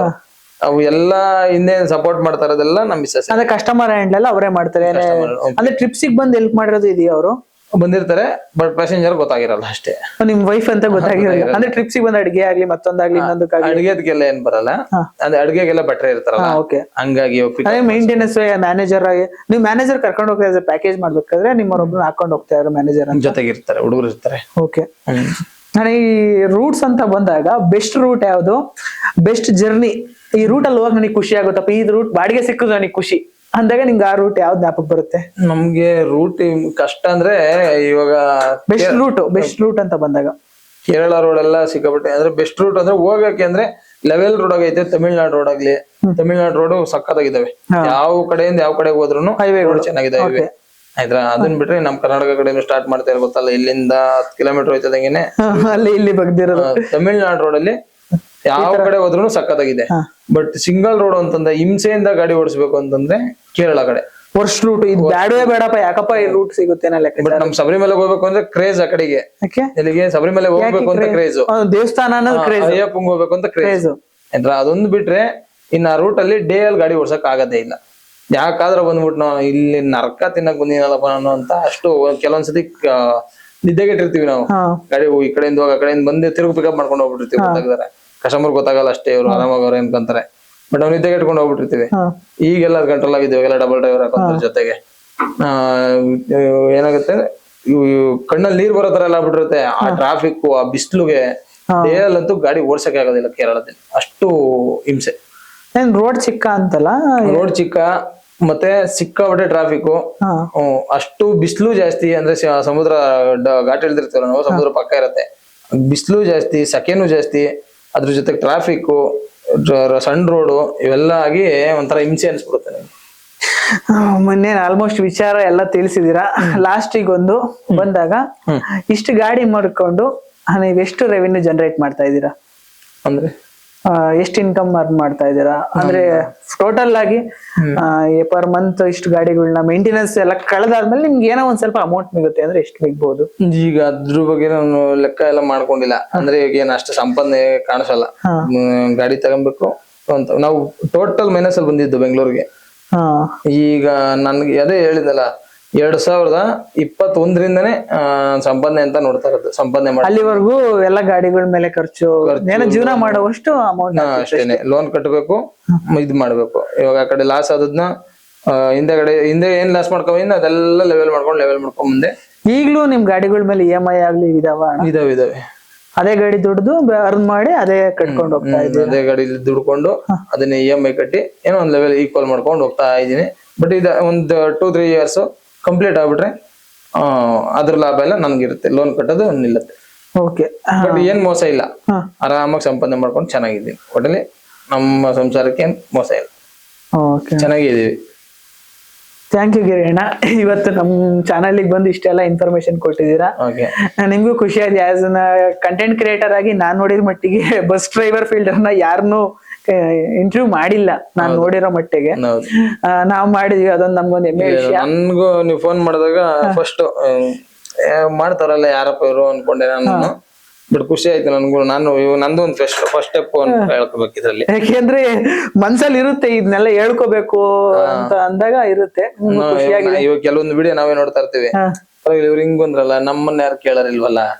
ಯಾಕೆಂದ್ರೆ ಎಂತೆಂತವ್ರನ್ನ ಇಂಟರ್ವ್ಯೂ ಈಗ ರೀಲ್ಸ್ ನೋಡ್ತಿದೀರಾ, ಯಪ್ಪ ಏನೇನೋ ಅಮ್ಮುಕುಟುಂಬಕ್ಕೂ ಅದು ಇದು ಎಲ್ಲರನ್ನು 200K-300K ಫಾಲೋವರ್ಸ್ ಅರೆ ಕಷ್ಟ ಬಿದ್ದು ಒಂದ್ ರೀಲ್ ಮಾಡ್ತೀನಿ, ಇನ್ನೊಂದ್ ಮಾಡ್ತೀನಿ ಇಂದಾಗ ಜನ ಸಪೋರ್ಟ್ ಅವ್ರಿಗೆ ಸಿಗಲ್ಲ. ಅದನ್ನ ನೋಡಿದಾಗ dark reality of social media ನಮ್ಗೆ ಒಂದು ಬೇಜಾರಾಗುತ್ತೆ. ಹೌದು, ಗುರ್ತಿಡಿಯಲ್ವಲ್ಲಪ್ಪ ಯಾರು ಇಷ್ಟೊಂದು ಸಪೋರ್ಟ್ ಮಾಡಲ್ಲ ಅನ್ನೋದೊಂದು ಬೇಜಾರಾಗುತ್ತೆ. ನೀವು ನೋಡಿ ನಾವು ಇಷ್ಟೆಲ್ಲ ಮಾಡಿದೀವಿ, ಇವ್ರನ್ನ ಯಾರನ್ನ ಕರ್ಕೊಂಡ್ ಕುಣಿಸ್ಕೊಂಡ್ ಮಾತಾಡ್ತಾರೆ, ನಮ್ಮನ್ನ ಕರ್ಕೊಂಡು ಹೋದ್ರೆ ನಾವೇ ಮಾತಾಡ್ಬೋದು ಅನ್ಸುತ್ತೆ. ಬಟ್ ಈಗೇನೋ ಈಗ ಒಂಥರ ಖುಷಿ ಆಯ್ತು. ಯಾಕೆ ನಿಮ್ ಮುಂದೆ ಹೇಳ್ಕೊಂಡಂಗಾಯ್ತು, ಜನಗಳಿಗೆ ತೋರಿಸ್ದಂಗಾಯ್ತು. ಈಗ ನಾವು ಹೆಂಗ್ ಬಂದ್ವಿ, ಏನಾಯ್ತು ಅಂತ. ಕೆಲವ್ರು ಅಂದ್ರೆ ಯೂತ್ಸ್ಗೆ ನಾವು ಮಾಡ್ಬೋದಾ ಮಾಡಕ್ ಆಗಲ್ವಾ ಅನ್ನೋದು ಅವ್ರಿಗೂ ಒಂದು ಐಡಿಯಾ ಬರುತ್ತೆ. Okay, as A youngster last ಮತ್ತೆ ಅದೇ ಕ್ವಶನ್, ಯಂಗ್ಸ್ಟರ್ ಆಗಿ ಒಂದು ಡ್ರೈವಿಂಗ್ ಫೀಲ್ಡ್ ಎಂಟ್ರಿ ಕೊಡ್ತೀನಿ ಅಂದ್ರೆ ಅವ್ನು ಯಾವ ಸ್ಟೇಜಸ್ ಮುಖಾಂತರ ಎಂಟ್ರಿ ಕೊಡ್ಬೋದು? ಲಾಸ್ಟ್ ಕ್ವಶನ್ ಮುಗಿಸ್ಬೋಣ. ಅಂದ್ರೆ ಸ್ಟಾರ್ಟಿಂಗ್ ಇಂದ ಅಂದ್ರೆ ಯಂಗ್ಸ್ಟರ್ ಡ್ರೈವಿಂಗ್ ಫೀಲ್ಡ್ ಬರ್ತಾನೆ ಅಂತ ತಿಳ್ಕೊಳ್ಳಿ, ಅವ್ನಿಗೆ ಬರೋದಕ್ಕೆ ಸಜೆಷನ್ ಕೊಡೋದಾದ್ರೆ, ನೋಡಪ್ಪ ನೀನ್ EMI ಆಪ್ಷನ್ ಮಾಡ್ಕೋಬೇಡ, ಫುಲ್ ಕ್ಯಾಶ್ ಅಲ್ಲಿ ತಗೋ, ಈ ತರದ್ರಲ್ಲಿ ಏನಾದ್ರು ಐಡಿಯಾ ಕೊಡೋದ್ರೆ ಯಾವ ತರ ಐಡಿಯಾ ಕೊಡ್ತೀರಾ? ಬೆಸ್ಟ್ ಆಪ್ಷನ್ ಅಂದ್ರೆ ಅವ್ರು ಓದ್ತೀನಿ ಅಂದ್ರೆ ಚೆನ್ನಾಗಿ ಓದ್ಕೊಂಡು ಬೇರೆ ಕೆಲ್ಸಕ್ಕೆ ಹೋಗ್ಬಿಡ್ಲಿ. ಡ್ರೈವಿಂಗ್ ಫೀಲ್ಡ್ಗೆ ಬರೋದ್ ಬೇಡ. ನನ್ನ ಅನ್ಭವದ ಪ್ರಕಾರ ಡ್ರೈವಿಂಗ್ ಫೀಲ್ಡ್ ಬರೋದ್ ಬೇಡ. ಓದ್ಕೊಂಡು ಚೆನ್ನಾಗಿ ಹೋಗೋದಾದ್ರೆ ಹಂಗೋಗ್ಲಿ, ಇಲ್ಲ ನಾನು ಡ್ರೈವಿಂಗ್ ಕಲಿಬೇಕು ಅನ್ನೋ ಹುಚ್ಚು ನಮ್ ತರಾನೇ ಇರುತ್ತಲ್ಲ ಅಂತವ್ರಿಗಾದ್ರೆ ಒಂದ್ ಸಣ್ಣ ಗಾಡಿ, ಒಂದ್ ಕಾರ್ ತಗೊಳ್ಳಿ, ಆಮೇಲೆ ಟಿ ತಗೊಳ್ಳಿ. ಡೈರೆಕ್ಟ್ ದೊಡ್ಡ ಗಾಡಿ ಕೈ ಹಾಕೋದ್ ಬೇಡ. ಯಾಕೆಂದ್ರೆ ಇವಾಗ ಒಂದೇ ಸತಿ ಅದಕ್ಕೊಂದು ಇನ್ಸೂರೆನ್ಸ್ ಕಟ್ಬೇಕು, ಟ್ಯಾಕ್ಸ್ ಕಟ್ಬೇಕು. ಯಾಕಂದ್ರೆ ಅವೆಲ್ಲ ಸ್ಪೇರ್ ಪಾರ್ಟ್ಸ್ ಒಂದೊಂದು ಕಾಸ್ಟ್ಲಿ ಐಟಮ್ಸ್ ಇರ್ತವೆ. ಅವ್ ಹಾಕ್ಬೇಕು ಅಂತಂದ್ರೆ ಏನ್ ಮಾರ್ಲಿ ಏನ್ ತರ್ಲಿ ಏನಾಗತ್ತೆ. ಹಂಗಾಗಿ ಸಣ್ಣ ಗಾಡಿ ಸ್ಟಾರ್ಟ್ ಮಾಡಿ, ದೊಡ್ಡ ಗಾಡಿ ತಗೊಳ್ಳಿ, ಬರಬೇಡಿ ಅಂತಾನಲ್ಲ. ನಿಮ್ಗೆ ಇದ್ರ ಬಗ್ಗೆ ಇಂಟ್ರೆಸ್ಟ್ ಇದ್ರೆ ಸಣ್ಣ ಗಾಡಿಯಿಂದ ದೊಡ್ಡ ಗಾಡಿವರೆಗೂ ಬನ್ನಿ. ಡೈರೆಕ್ಟ್ ದೊಡ್ಡ ಗಾಡಿ ಕೈ ಹಾಕೋದ್ ಬೇಡ, ರಿಸ್ಕ್ ಜಾಸ್ತಿ ಅಂತ. ಆದಷ್ಟು ಕಂಪ್ನಿ ಡ್ಯೂಟಿ ಗಿಟಿ ಮಾಡ್ಕೊಳ್ಳಿ, ಚೆನ್ನಾಗಿರ್ಬೋದು, ಮನೇಲೂ ಇರ್ಬೋದು, ಹತ್ರದಲ್ಲೂ ಇರ್ಬೋದು, ಸಂಪಾದನೆನೂ ಮಾಡ್ಬೋದು. Once again thank you Giriyanna. Thanks. ನಮ್ ಕಾರ್ಯಕ್ರಮಕ್ಕೆ ಬಂದು ಇಷ್ಟೆಲ್ಲ ಮಾತಾಡಿ ನಮ್ ಜನಕ್ಕೆ ಇಷ್ಟೊಂದು ವಿಷಯ ಮುಟ್ಸಿರೋದಕ್ಕೆ thank you so much. Thank you. Hi, hello, ನಮಸ್ಕಾರ ಸ್ನೇಹಿತರೆ. ಬಜರಂಗಿ ಗಿರಿ ಮಾತಾಡ್ತಾ ಇರೋದು. ಇದೇ ನಮ್ಮ ಸ್ನೇಹಿತರಾದಂತ ದರ್ಶನ್ ಮತ್ತೆ ಶ್ರೀನಿಧಿ ಅವರು ಜಸ್ಟ್ ಮಾತಲ್ಲಿ ಅಂತ ಯೂಟ್ಯೂಬ್ ಚಾನಲ್ ಮಾಡಿದ್ದಾರೆ. ಪ್ರತಿಯೊಂದು ಇನ್ಫಾರ್ಮೇಶನ್ ಅವ್ರ ಯೂಟ್ಯೂಬ್ ಚಾನಲ್ ತುಂಬಾ ನೀಟಾಗಿ ಸ್ಪಷ್ಟವಾಗಿ ಪ್ರತಿಯೊಂದನ್ನು ತಿಳಿಸ್ಕೊಡ್ತಾ ಇದ್ದಾರೆ. ಪ್ರತಿಯೊಂದು ವೆಹಿಕಲ್ ಡಿಪಾರ್ಟ್ಮೆಂಟ್ ಇರ್ಬೋದು, ಯಾವುದೇ ತರ ಒಂದು ಈಗ ನಮ್ಮ ಸೋಷಿಯಲ್ ಮೀಡಿಯಾದಲ್ಲಿ ನಡೀತಾ ಇರುವಂತದನ್ನ ನೀಟಾಗಿ ಎಕ್ಸ್ಪ್ಲೈನ್ ಮಾಡ್ಕೊಡ್ತಾ ಇದ್ದಾರೆ.